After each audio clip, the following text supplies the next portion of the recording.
topics and opinions expressed in the following show are solely those of the hosts and their guests and not those of W4CY Radio, its employees, or affiliates. We make no recommendations or endorsements for radio show programs, services, or products mentioned on air or on our web. No liability, explicit or implied, shall be extended to W4CY Radio or its employees or affiliates. Any questions or comments should be directed to those show hosts. Thank you for choosing W4CY Radio. Welcome back, everyone, to the Geeks, Geezers, and Googlization Show, the home of Googlization Nation, where we talk with HR and business thought leaders about the crazy, never normal shift going on all around us. Our goal is to bring you ways to reimagine tomorrow and explore the ever-changing convergence of people, business, and technology. Here is your host, Ira Wolf.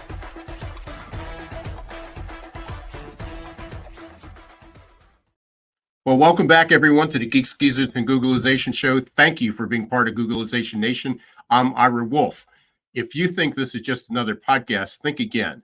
This is the voice of the most important conversations on the future of work confronting business leaders and people today. Our goal is to bring you ways to reimagine tomorrow and explore the ever-changing convergence of business, people, and technology.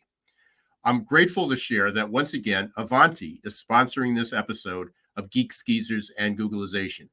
To download their 2024 Work Everywhere Work Report, go to adaptabilitytoolkit.com/2024 Everywhere Work. I'll also put that link in the show notes too. Last week on this show, I had a fascinating conversation with Ben M. Bensow about innovation and how everyone can innovate like Steve Jobs. Well, here's what innovation looks like today to my guest, Doug Hohulin. Doug Hohulin. Sorry about that, Doug. He wrote a brilliant article about 5 years ago in 2019 titled The 21st Century, the Century of the Billion and Billions. In it, he shared a few facts. In 1 year, 8 million songs were released, 2 million books were published, 30 million blog posts were written, 182 billion tweets were sent, and 400,000 new products were introduced. Each and every one of those started with an idea. And that was 4 years ago, before we all had open access to generative AI. Can you imagine what's next?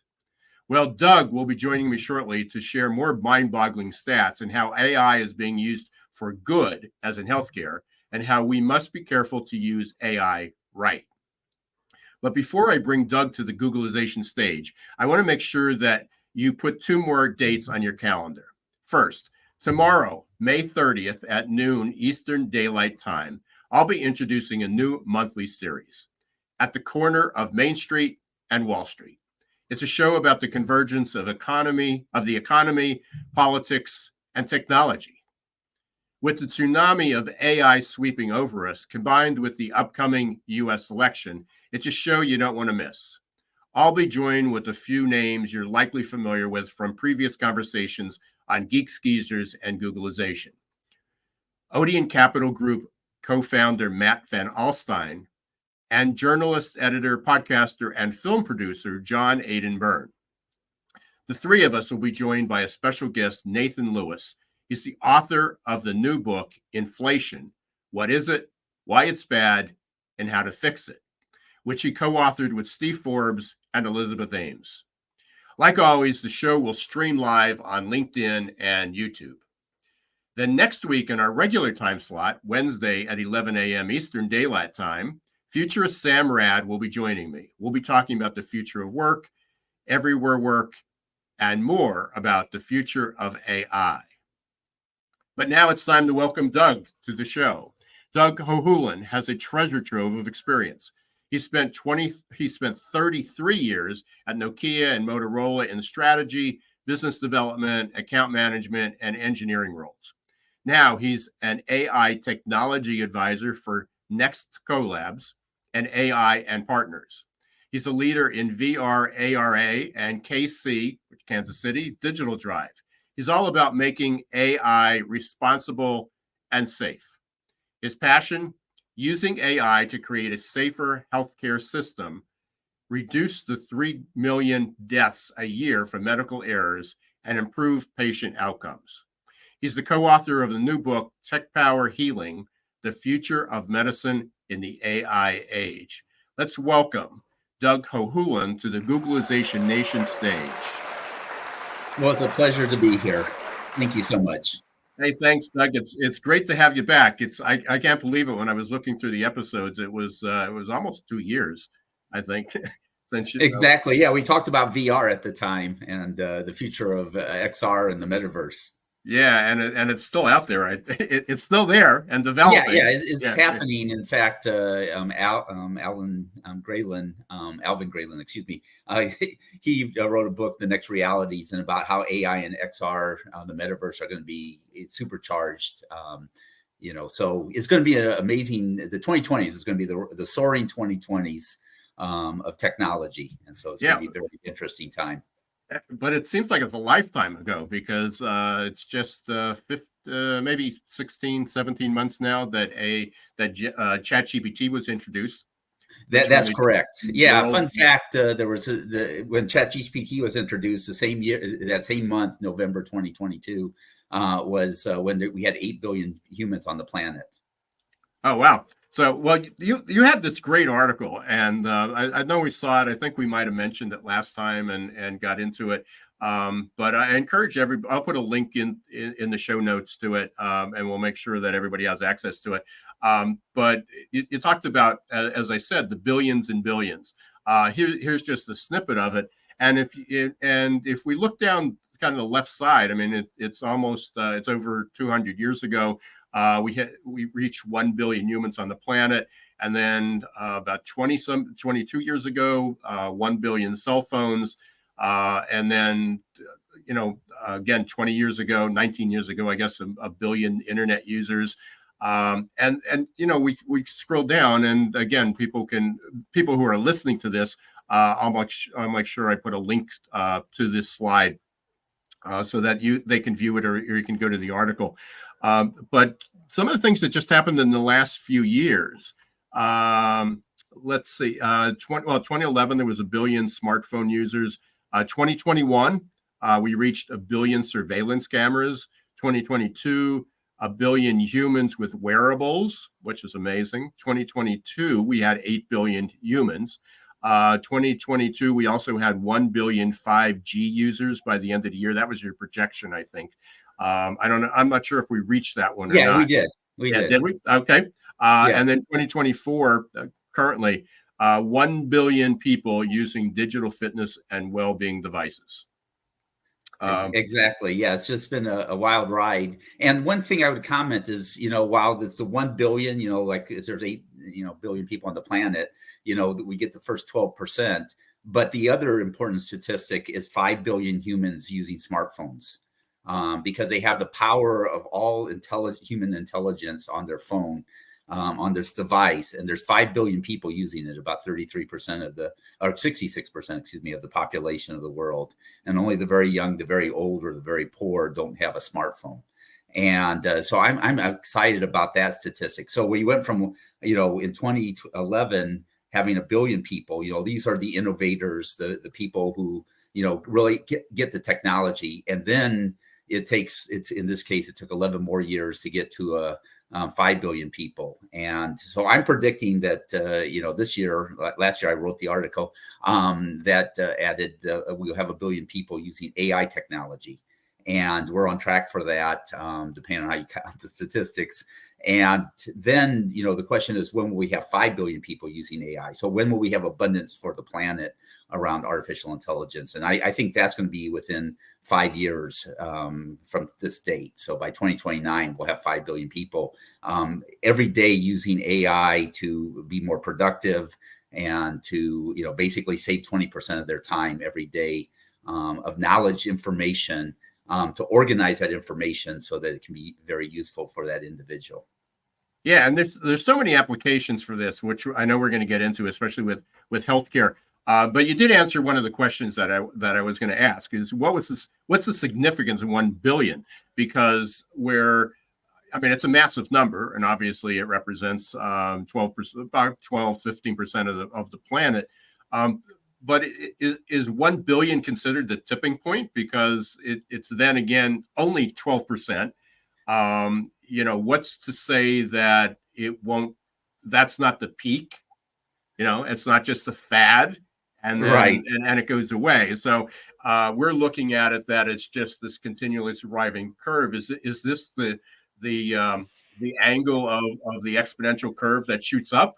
Or is 1 billion, what's the significance? How do you put that in perspective? Well, like, the unicorns are $1 billion companies, so it seems like a billion starts to mean is meaningful, Yeah. right? That in technology and the number of users and so forth. And, like in 1802, when we had 1 billion humans on the planet, all of a sudden, then, we had this incredible industrial revolution going on. And so I was thinking, it got to me thinking that 1 billion is a good place marker of saying that, hey, this is really being a significant factor to humanity and to technology. And so then it's like, okay, given this billion, how does that happen? And then the 5 billion is when we get to, where basically everyone other than the very young, very old, or the very poor doesn't have this technology available to them. And by the way, then my goal is to go to where we have abundance for all. So everyone who wants to have this technology can have this technology as well. So what's your vision? And so that's a great point. So when we talk about abundance, and I know there's a whole family, a whole community of people that are looking to this, and then each time it goes back that technology was supposed to free up our time. I mean, if we go back to when we were younger, Right. with that was the benefit of technology, that it would make us more productive, it would give us more free time, and yet we have the highest rates of mental illness. People are stressed, they're anxious about this, and in the past, the technology didn't necessarily allow us to. It allowed us more enjoyments of life, but it seemed that we had more pressures, driven by corporations and capitalism. It just made people busier, Right. if they will. Right. And so, the smartphone, the internet, these are all very powerful tools, and any powerful tool in AI, they can either be used very powerfully for good or for harm. And so that's what, thinking about, how do we educate, how do we train people to use these tools that they know how to use them properly? There's videos, there's training out there on the social dilemma, the AI dilemma, where people are harmed because of social media, people are harmed because of AI. In fact, you talked about the politics. I don't know if you saw that there was a robocalling of an AI Joe Biden. And the person who did that is now getting I think it's a $6 million fine. And, he can go to jail for doing that. And then I think there was the company that actually did that, let them use this AI robocalling, I think has a $2 million fine. We can put that in the show notes as well.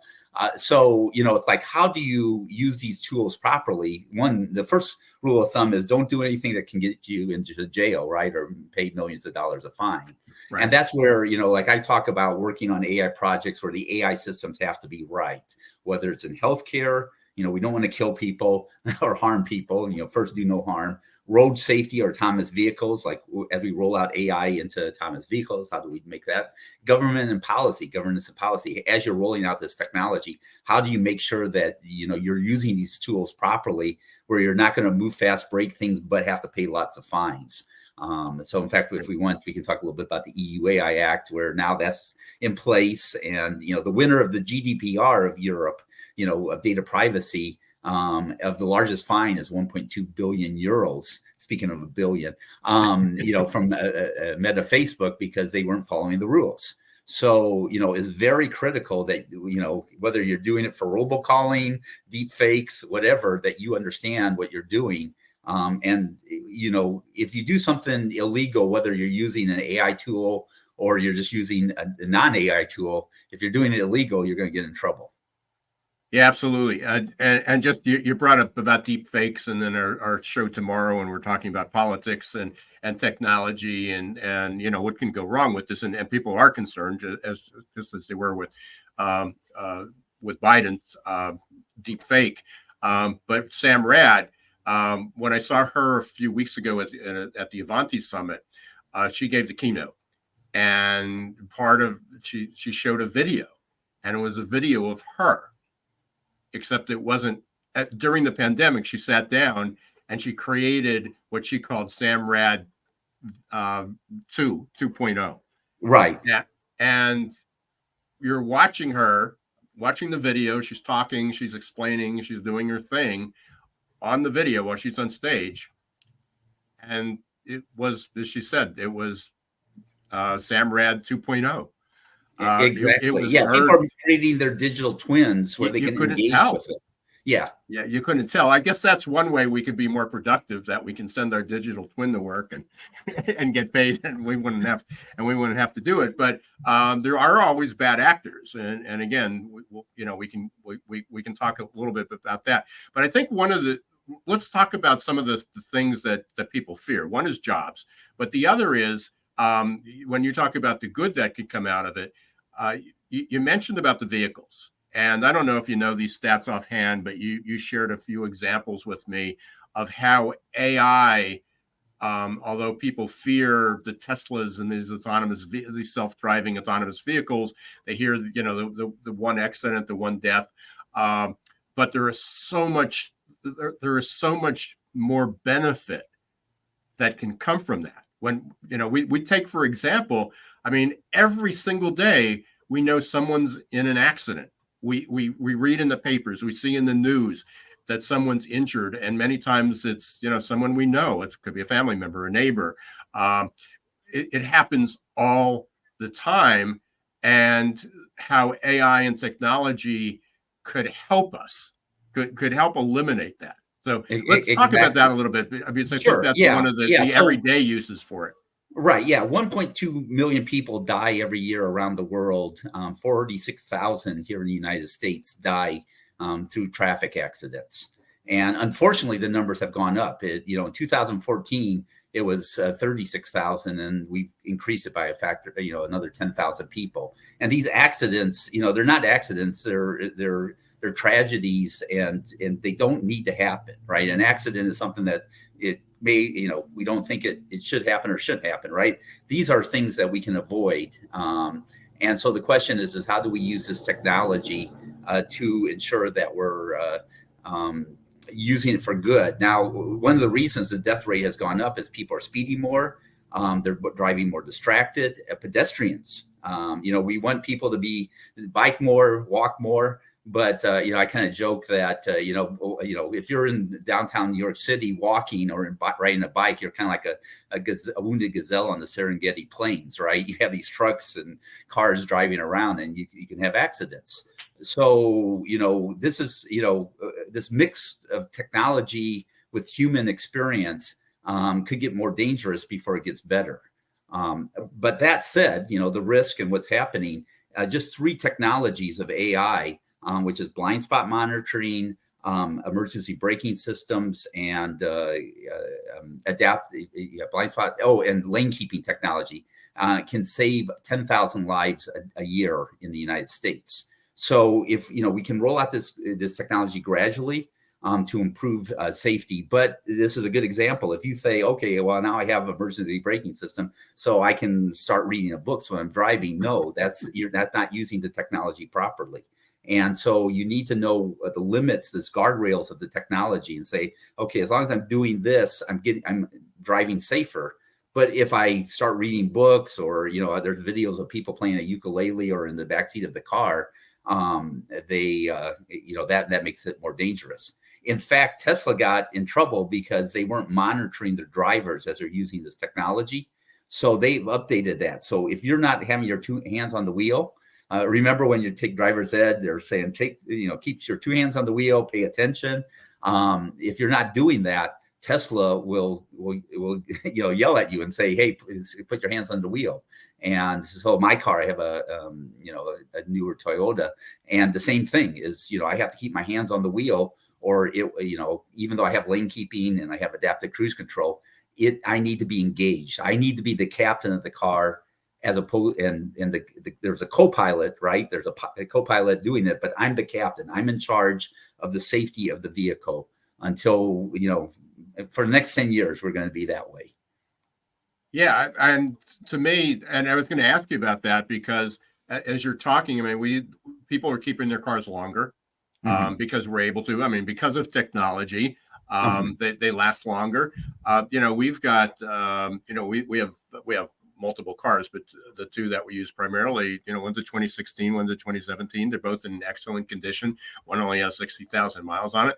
The one does have the lane monitoring, but it doesn't have the anticipatory brakes but so we're going to have those vehicles hopefully for a few more years, while all these other vehicles are the newer vehicles that you purchase have all these new sensors and this new technology. So we're in this we're in this paradigm shift, where we have the old with the new, and again, just as one of the biggest challenges that I find is in my car, I have the lane sensing. In our other car, we don't. Right.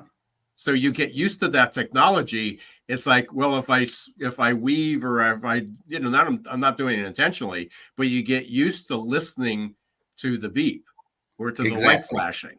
And then you go into a vehicle that doesn't have it. And I don't know if you get careless or it's just the subconscious, but there's all these challenges, and I didn't think about it that way, but it seems like for the next 10 or 20 years, maybe 20 years, we're going to have old vehicles on the road and new vehicles on the road. Right. I mean, this is again goes back to education, and we can talk about education and AI and healthcare as well. But making sure that you're using you understand the guardrails of the technology. What's the safety envelope of anything? And as you're using this technology. But yeah, absolutely. Well, in fact, I haven't seen a study on this, but I would predict that people who have manual shifting versus automatic, the manual shifting, it forces you to pay more attention to the road. In fact, someone, I don't know who, joked that, if you had a cup of coffee in your hand, you'd be a much safer driver because if you do anything wrong, the coffee, especially a McDonald's coffee, right? Yeah, especially McDonald's coffee. So, in the sense is, we use this technology to hopefully make it safer, make it easier to use, to drive. But if you if you're not in control of the technology and you say, okay, I'm just going to let the AI do it, you're actually causing a more dangerous system. Okay. So I definitely want to get into the healthcare and education, but let's talk about one of the fears that people have. The biggest fear that people have, and it's about AI is going to take away all the jobs. Right. I've been saying for as long as I've been talking about this, that it's going to change it's going to change jobs. It's going to change the way we work, but it's not going to eliminate work, and it's not going to eliminate jobs. Certain jobs will be eliminated, but mostly it's going to change what we do on a daily basis. So I'm still doing what I did 10 years ago and 20 years ago. I'm still writing content. I'm still working with assessments. I'm still working with clients. I had a podcast in 2010. I'm still podcasting, but the technology changed the way I did it. It didn't eliminate me from doing it, and it didn't eliminate me getting paid to do it. Exactly. Yeah. If a job is dirty, dangerous, difficult, or dull, give that to the AI, because I don't think most humans want to compete for those kinds of jobs. Right. But except for people that's what they've done. That's all they know. That's their identity. I mean, going into mines is their identity. Working those dirty, dull, dangerous jobs is their identity. Yeah, but what John Henry was a steel driving man, right? And where he was competing against the steam shovel. But I would argue that the people who are digging with shovels would much rather. I would, at least for me, I'd much rather be in a bulldozer. Now the thing is it's easy. No one needs a lot of training to pick up a shovel and start digging.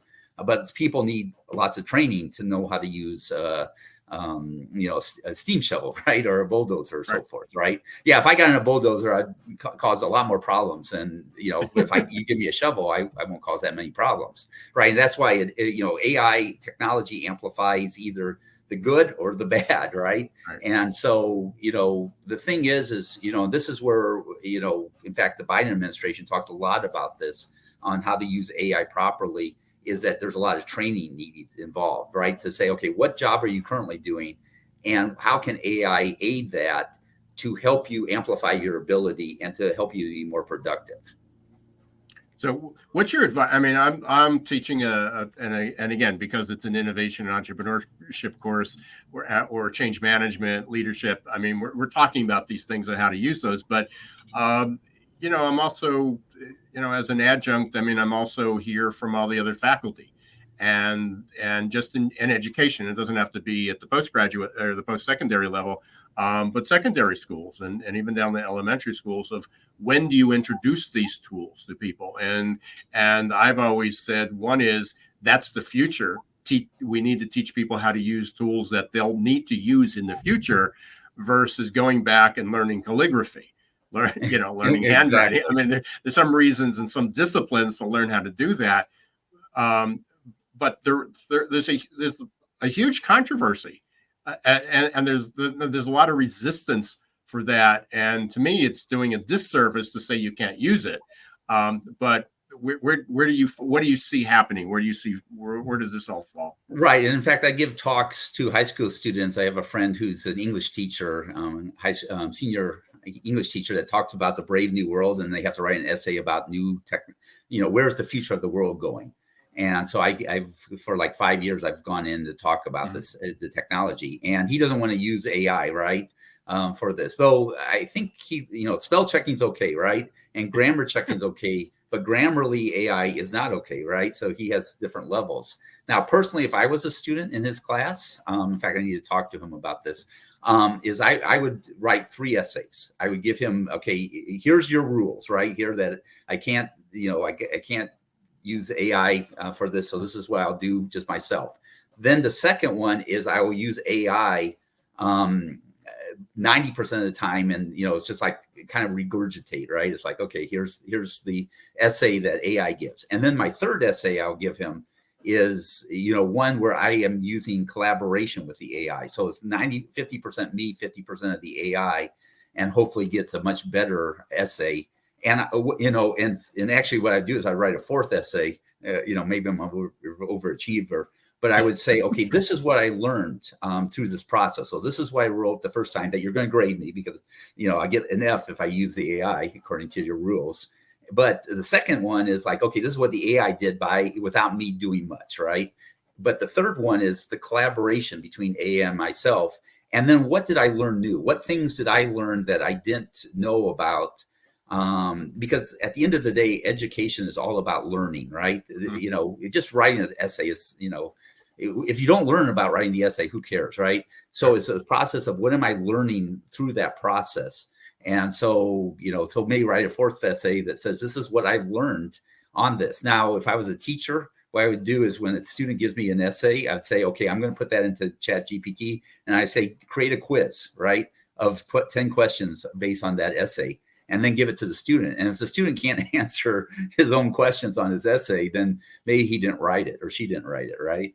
Yeah. And so I think it's, and one thing I would talk to the students, I go, if you're just going to use this to regurgitate information and not learn anything, you're wasting your time, you're wasting my time, right? What you want to do is, learn how to use these tools so you can amplify your ability, you can learn better, you can get excited, you're learning how to learn, and just amplify your ability of the things you're interested in, and maybe the things even you're not interested in. It helps you understand things a little bit better. Yeah, I flip that too. I think we need to have that same message for the teachers and the professors. Exactly. That they need to learn how to do that, as well. But I love that idea that you shared, and I may incorporate that into my fall curriculum of having them write 2 or 3 different versions. I'm always a big fan of after each assignment that they had, there was a reflection, and it's what did you learn? Because that was the most important to me. That was the most important part. It wasn't what they submitted, but what did they learn from preparing that submission and preparing that assignment? As I said, this show goes incredibly fast. We're at the bottom of the hour. We're going to take a quick break. You've been listening to Geeks, Geezers, and Googlization. I'm here with Doug Hohulin. We're talking about the future of AI. When we come back, we're going to dig into AI and healthcare, where that's going, because that's certainly Doug's passion at the moment. So we're going to take a quick break. We'll be right back. Are your employees feeling stuck and just showing up for a paycheck? Is your workforce working harder to get back to normal than adapting to the future? It's time to help them break their addiction to certainty and develop a growth mindset. Developed by one of the world's top-rated future of work thought leaders, AQ Plus Mindset is a powerful tool to help your employees embrace change, adapt faster, and grow on the job. Conveniently delivered to any smartphone or laptop and easy to digest 5 to 10 minute lessons. Managers can sit back and watch employee attitude shift towards growth and innovation in just 30 days. Are you ready to help your employees thrive in this ever-changing, never-normal world? Encourage them to show more grit, resilience, adaptability, and unlock their potential? The journey to a growth-filled future starts with a growth mindset. Visit aqplusmindset.com or call 484-373-4300. Hey, welcome back, everyone, to the Geeks, Geezers, and Googlization show. Today's guest is Doug Hohulin. We're talking about the future of AI, how we're reaching billions and billions. His name just went out. Harvey Castro. No. Who used to talk about the stars? The billions. Oh, Carl Sagan. Carl Sagan, yeah. Sounds like we're talking about Carl Sagan here, but yeah. In fact, he said, I never said billions and billions because it's too imprecise, right? And then he actually wrote a book, Billions and Billions, because of Johnny Carson. So he was on the Johnny Carson show, but he introduced the thought about billions, because in the 70s, a billion was a big number. Now it's trillions and then quadrillions and so forth. We're getting to the big numbers now. We absolutely are. So let's get into your book. So there's a new book, The Future of Medicine, Tech Healed Powering in the Age of AI, or AI Age. Even before I knew you were writing this, one of the things that I was always hear is all the reasons we shouldn't be using AI, and it's destroying humanity. All this technology, I hate it. They hate, it's probably the 5 billion or the few billion people who don't have a smartphone yet that aren't one of those. But one of the challenges I always had, I said, do you know anybody that's been impacted with dementia? A friend, family, absolutely, yes. Neighbor, dementia, Alzheimer's, Parkinson's, cancer, diabetes, and everybody in the audience will always say, "Oh yeah, absolutely, I do." I said, if you could have a cure in the next 12 months rather than the next 12 years or 12 decades because of AI, would you be willing to allow people to use AI in its development? I never get a no. Of course they would. So it's that we hear, it's like, oh, it's going to change the way I work. It's going to change this, or I don't understand it, or I hate this. But if it could cure cancer, it could prevent or cure dementia, or prevent it, Alzheimer's, diabetes, Parkinson's, I'm good. Right. Yeah, and that's what the hope is. One thing, and I saw Dr. Harvey Castro is actually listening. I see he put a note in. So welcome, Dr. Castro. In fact, I was honored that he asked me to co-write the book with him.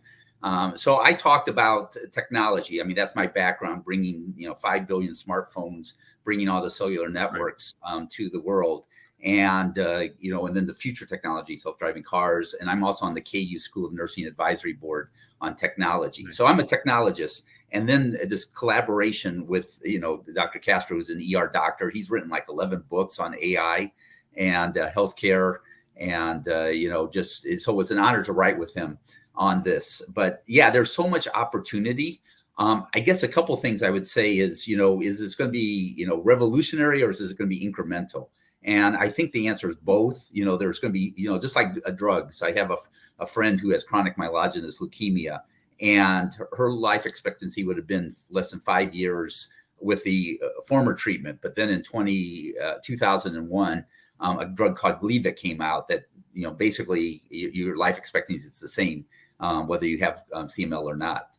So, that's a revolutionary drug, but other drugs are just incrementally changing improvement. So there will be times where AI will have a significant improvement, and then there'll be times where it's just going to be small incremental steps. And, but, in the next 10 to 20 years, will we solve disease? Right. And that's the fundamental question. Now, the key thing here and the president of the American Medical Association highlights this, is that the doctor is still in control. So this is just like a tool, like any other tool. But if the doctor is using this tool, they're still responsible for that tool. And if bad things happen, just like you're the driver of the car, you're using these AI tools to help you drive better. But if something bad happens, especially if you're using it outside the scope of the envelope of the tool, then you're responsible for that. So, so doctors, clinicians, nurses need to realize, what is safe and effective, and then what is outside that. And I need to keep the clinician in control, right? The human in the loop, and they're responsible for the patient's care and safety. So what are some of the biggest changes you see in the next 3 to 5 years on a shorter horizon because of AI? And again, I know to some degree AI was involved, and I know this could be controversial for some people, but for the COVID vaccine. I mean, normally a vaccine takes 10 to 12 to 15 years to come to market. Right. And here it was 6 to 9 months in development. Right. And for the old people over 60, that vaccine was fantastic. The data is a little bit less for people under that. Right. But like my mom, I was really pleased that, when people in nursing homes, that was critical to have that vaccine so quickly. Absolutely. And it saved so many lives. So, that's, again, it's like, when are these a very powerful tool, when you use this tool for help and not harm. But doesn't that get, sorry to interrupt, but that's so important what you just said, that over 60, under 60, the personalization of drugs, rather than going to the doctors and everybody gets the same antibiotic. If you have dementia, everybody gets a similar care, or, hey, we have a new miracle drug. But it may not be effective based on gender, based on ethnicity, based on age, to be able to personalize that drug. One is the matching of that, but also the personalization of whether it's the medication or the dosage of the medication, based on who you are. Yeah, absolutely. Yeah, there's two numbers to look at for any intervention. It's the number to treat, to help, and the number to harm, right? So, like I'm allergic to sulfa. So if I take a sulfa drug, that drug that could treat and help someone would harm me. For example, people are allergic to penicillin. So it's a wonder drug for those who aren't allergic, but for those who are allergic, and that's somewhere between 1% and 10%. And so these are examples, like, first do no harm. But if you can personalize it, and humans tend to, they think, okay, if it's good for one person, it's good for everyone. Well, no, it isn't necessarily. That's why you need to personalize medicine, as you said. Yeah, I mean, imagine. I mean, a lot of the controversy, I'm sure all of it would not have gone away. But imagine the benefit of if AI was more advanced, or if we understood how to utilize it, even with the rollout of the vaccine. Right. Who should get it? What dosage should be altered? Who's it going to benefit the most? And there are people that are probably right that they shouldn't have taken it, or it was too much, or or not enough. Right. Yeah, and you hear different stories, different information from different people, right? And different people have different agendas, right? And this is the challenge with AI is, are you getting the accurate information, right? And right. Garbage in, garbage out is one of the challenges of this AI tool. Yeah. But hopefully, with the right information, then we're able to solve that problem versus just continuing to suffer with it. Exactly. Yeah. The clinician, the doctors in the loop, that they're responsible for this tool, and so they have all their years of experience, and they oversee the AI. So, this is a very smart, you think of, for doctors out there, think of this as a very smart resident, but they're still in training, or, medical student, right? They're very smart, but they don't have experience, and they can do very bad things if they're not guided properly. So what are some of the things that we're going to see 3 to 5 years from now? Yeah. So one thing is education. 50% of people don't follow their treatment plan, and it causes, in the United States, according to the CDC, is 125,000 people a year die because they don't follow their treatment plan. So I'm really excited for healthcare education. And so the question is can we use this information? In fact, Dr. Castro created a GPT that what it does is it you put in your information. In fact, I wrote a blog about this. And, so I had an eye infection, and I said, okay, the doctor said this, and let me get some, and they said that there could be an autoimmune problem. And it's like, okay, I asked, okay, what % of the people have an autoimmune problem?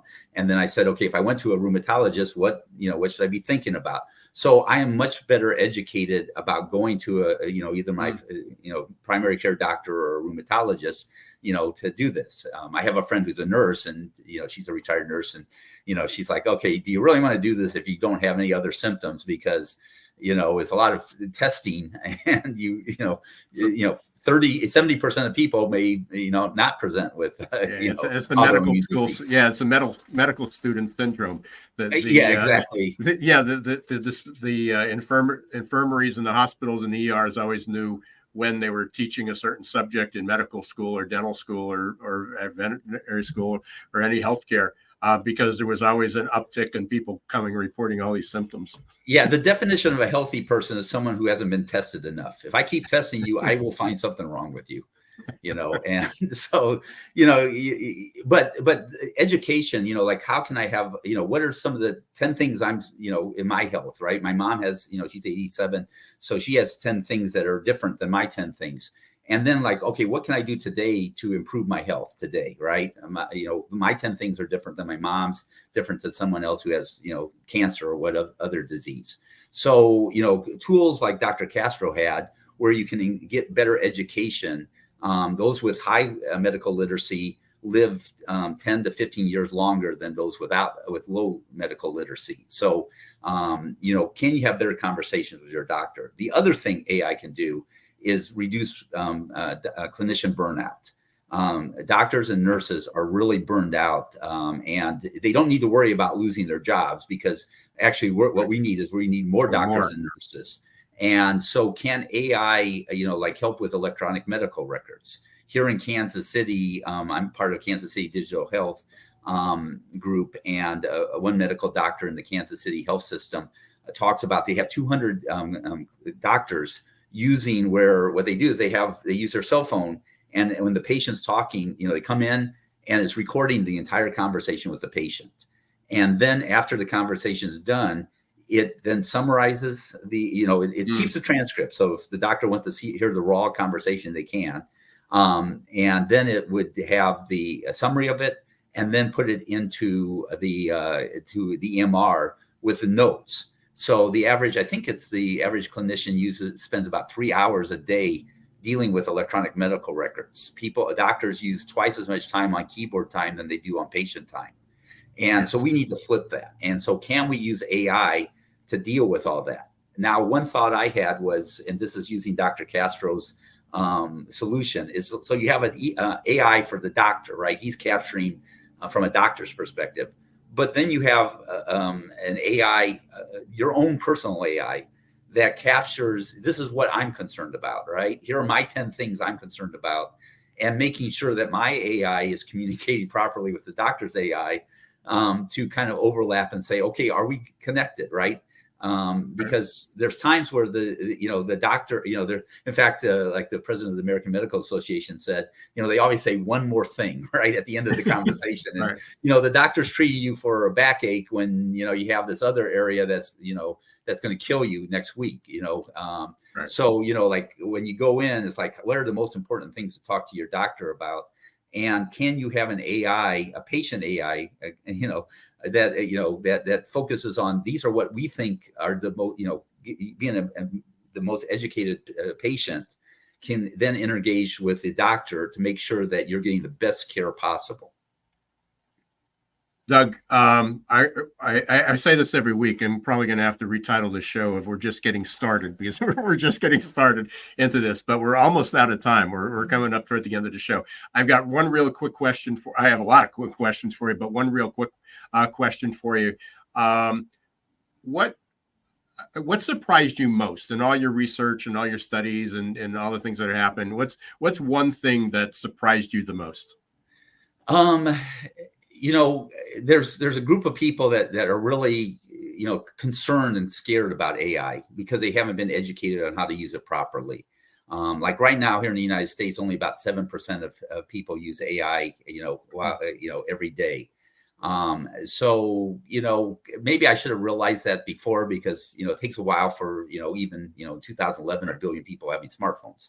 So what surprised me is that while it's grown very quickly in the knowledge worker community, the rest of the population doesn't use AI very much. Right. And so that's kind of surprised me. And then the question is how can we amplify the people that need it the most? And that's surprised me. And then this area of concern. Yeah. Well, and that's what I'm working on, is helping people become more open to accepting that, or just at least learning to use it. Because it's coming one way or the other in our lives. Doug, how can people get a hold of you, and how can they get a hold of your book? Yeah. So the book is on Amazon, and it's an Audible as well. And so go to Tech Powered Healing, the future of healthcare, future of medicine in the age of AI. And then I'm on LinkedIn. I write a lot, post a lot about it. In fact, I created an AI Dwight Eisenhower. Because talking about politics is like I'm reading about the 50s. And so how do we, if I had an Eisenhower to solve some of the problems, he kept us out of nuclear war in the 50s. And so we need great leaders in the 2020s. And so, I wrote about that. So I write on LinkedIn on this article and many other articles on AI and the future of mankind. Yeah, absolutely. And thanks for all you're doing. And thanks for coming on the show. Really appreciate it. We go back about 4 years, I guess, during the pandemic, brought us together. Our paths might not have met if it wasn't for that. But I'd love to have you back, and hopefully Dr. Castro will join you again. Yes, I hope that could work out. Yeah, no, that would be absolutely. So appreciate it very much, Doug. Thanks everyone for listening to Geeks, Geezers, and Googlization. Thank you for being part of Googlization Nation. We will be back next week. Actually, we'll be back tomorrow with our show about At the Corner of Main Street and Wall Street. So join us to hear about the convergence of politics, the economy, and technology. And then next week, Sam Rad will be continuing this conversation about AI. The future of AI, everywhere work, the future of work. And until next week, don't let the shift hit your plans. Thanks for watching Geeks, Geezers, and Googlization. Be sure to listen to the podcast and follow us on YouTube. This show was produced and edited by Hilton Productions.